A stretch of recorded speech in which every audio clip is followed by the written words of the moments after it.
Mga kababayan, patuloy pa rin tayo maging alerto dahil 4 na weather systems ang nagpapaulan sa ating bansa ngayon. Kaya naman alamin natin ang update sa lagay ng panahon mula kay Pag-asa Weather Specialist Lori De La Cruz.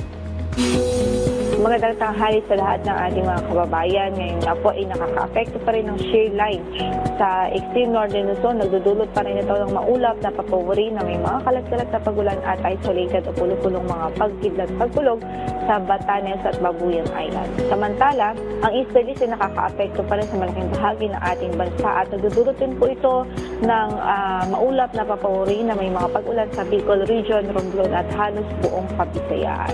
Pinag-iingat pa rin natin ang ating mga kababayan doon sa mga posibilidad ho ng mga pagbaha. Samantala, dahil naman sa Intertropical Convergence Zone ng ITCZ ay magdudulot pa rin ho ito ng mga pagulan at pwedeng makaranas ng mga pagulan ang Davao Region, Caraga Region, maging ang mga lalawigan ng Misamis Oriental at ng Camiguin at ilang bahagi ng Northern Mindanao. Sa natitirang bahagi ng bansa, including Metro Manila, generally fair weather ang mararanasan maliban sa mga localized thunderstorms sa hapon at gabi.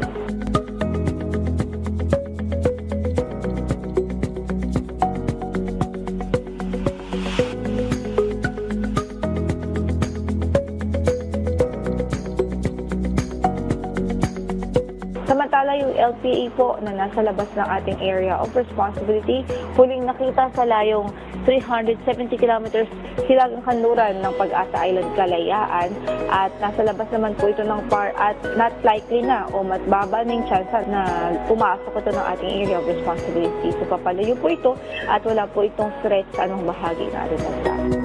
Samantala narito ang talaan o mga tsunami stations na nakapagtala ng top 10 na pinakamabababang temperatura sa bansa.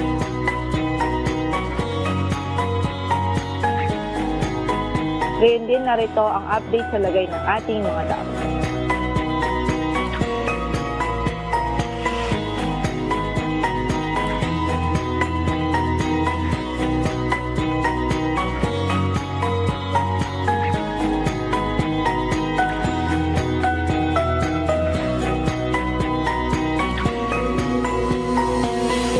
Yan ang latest mula sa Pag-asa. Ito po si Lori De La Cruz. Maraming salamat, Pag-asa Weather Specialist Lori De La Cruz.